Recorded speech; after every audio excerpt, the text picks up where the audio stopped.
कहता है कोई बड़ी लूट पाके जैसे हर्षित होता है, आनंदित होता है, खुश होता है। कहता मैं वचन के कारण ऐसे आनंदित हूं। क्यों? क्योंकि वचन आपको वो देगा जिसके आप लायक नहीं हो। आपके रिश्ते बेस्ट होंगे, आपकी लाइफ बेस्ट होगी, आपके बच्चे बेस्ट होंगे, आपका सीड बेस्ट होगा। आमीन ऊंचा, आशीष ऊंची, हालेलुया।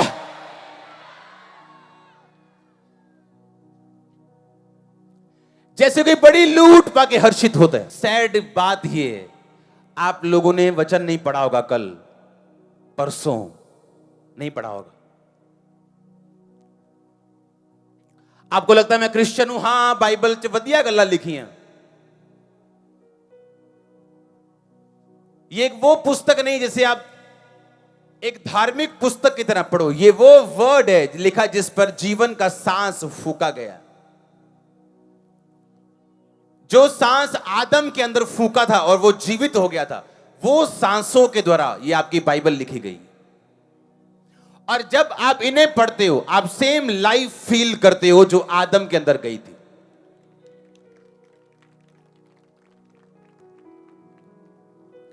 सेम लाइफ जो आदम के अंदर गई थी, आप जब वर्ड पढ़ते हो, सेम लाइफ आपके अंदर जाती है। आपका अंग मरा हो अंदर, वो जी उठेगा। इसीलिए जब लोग यहां बैठे होते और बोलते हैं कि मेरे कुछ हुआ और मैं बाथरूम गई और मेरे यूट्रस से रसौली बाहर आ गई, क्यों?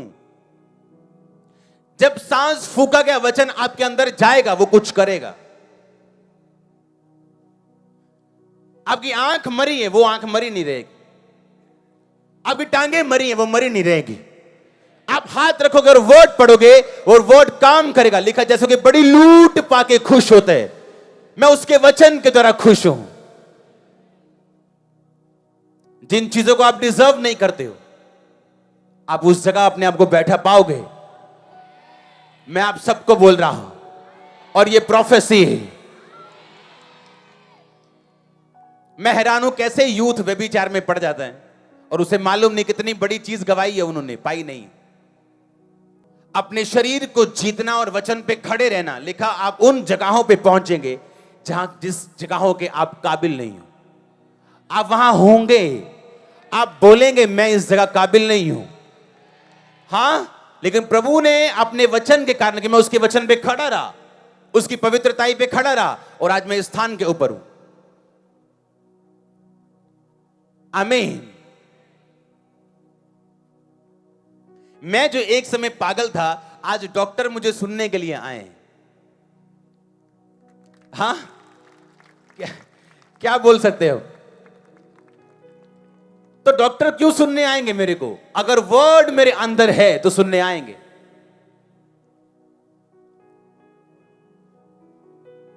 आमीन। नीति वचन 1 उसकी 1 आयत को हम पढ़ेंगे। मैं आपको ऐसा करना चाहता हूं कि आप खाना खाना भूल जाएं, बाइबल पढ़नी ना भूले रहो। जब हां, आप खाना भूल सकते हैं, बाइबल नहीं भूल सकते। दाऊद के पुत्र इजराइल के राजा सुलेमान के नीति वचन, इनके द्वारा पढ़ने वाला बुद्धि और शिक्षा प्राप्त करे। कौन सी बुद्धि?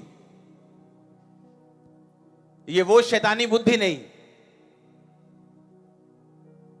हां, झूठ बोलने वाली बुद्धि नहीं। ये वो बुद्धि है जो एक विश्वासी के अंदर होती, और ये उस विश्वासी के अंदर होती है जिसने वचन पढ़ा हो, जिसको वचन की नॉलेज हो। बाइबल कहती परमेश्वर का आत्मा तुम्हें याद करवाएगा तुमने क्या बोलने हैं। पिता का आत्मा तुम्हारे अंदर में से बोलेगा, हां या ना। लेकिन जो वचन आपने पढ़ा नहीं, पवित्र आत्मा उसको आपको याद नहीं करवा सकता। यीशु मसीह को फंसाने के लिए लोग उसके पास आते थे और उसको बोलते थे, अच्छा यीशु मसीह हमें बताइए, हमें टैक्स देना चाहिए कि नहीं देना चाहिए? अगर यीशु मसीह बोलते देना चाहिए तो इजरायली सारे निराश हो जाते, नाराज हो जाते प्रभु से, कि प्रभु तू इजरायली होके रोमियो की तरफ है जो हमारे ऊपर अंतों का कर्जे का और टैक्स का बोझ डालते हैं। अगर यीशु मसीह कहते नहीं देना चाहिए तो वो चुगली खाते राजा को कि देख यीशु मसीह राजा के खिलाफ लोगों को भड़का रहा है, सरकार के खिलाफ कर रहा है। यीशु मसीह ने कहा सिक्का मुझे दो। सिक्का दिया। ये किसकी मूर्ति है सिक्के पे? कैसर की, राजा की। यीशु मसीह कहते जो राजा का है वो राजा को दो, जो प्रभु का है वो प्रभु को दो। ये बुद्धि का वरदान था। कौन सा? और यीशु मसीह ने उनको फिर फंसाया। यीशु मसीह ने कहा तुम बताओ यूहन्ना का बपतिस्मा कहां से था? क्या स्वर्ग से था या मनुष्यों से था? यानी यूहन्ना जो बपतिस्मे देता था क्या प्रभु की मर्जी से देता था या अपनी मर्जी से देता था? अब अगर लोग ये बोलते कि अगर वो बोलते लोगों के सामने फरीसी सदूकी कि प्रभु की मर्जी से था, तो भी वो फंसते कि तुमने फिर विश्वास क्यों नहीं किया उसका। अगर वो ये कहते कि नहीं प्रभु की ओर से नहीं था, तो भी लोग उनके खिलाफ हो जाते, क्योंकि लोग ये जानते थे कि यूहन्ना परमेश्वर की ओर से था। इसे बुद्धि का वरदान बोलते। मैं उस बुद्धि की बात कर रहा हूं। आपको लोग फंसाने आएंगे, आप हां बोलेंगे मरेंगे, ना बोलेंगे मरेंगे। तब हां या ना नहीं वचन चलने वाला है। हां, क्या वो शैतान है? क्या वो शैतान है? अगर हां करोगे तो क्यों मरोगे, ना करोगे तो? हर एक चीज जो बाइबल के वचनों के खिलाफ चलने के लिए बोले वो शैतान है। हां, समझ रहे मेरी बात के नहीं? आप हां करोगे मरोगे, ना करोगे मरोगे। अगर वर्ड आपके अंदर होगा तो आप जियोगे। इसलिए परमेश्वर यीशु मसीह ने कहा था तुम रोटी से जीवित नहीं रहते हो, उसके वचन से जीवित रहते हो। अब यीशु मसीह को पकड़ लेते, वो राजा के पास भेजते, तो यीशु मसीह उस टाइम फिर वचन से जिंदा रहा कि रोटी से रहा? और ये वर्ड बड़ी हैरानी की बात है, आज कलीसिया की लाइफ में नहीं। आपकी बाइबल और प्रार्थना इकट्ठी होनी चाहिए। आपकी प्रेयर बिना बाइबल रीडिंग के अधूरी है, पूरी नहीं। आपकी बाइबल रीडिंग उसके बाद बिना प्रार्थना के अधूरी। अकेली बाइबल रीडिंग फिर भी चल जाएगी, पर अकेली प्रार्थना नहीं चलेगी। हालेलुया।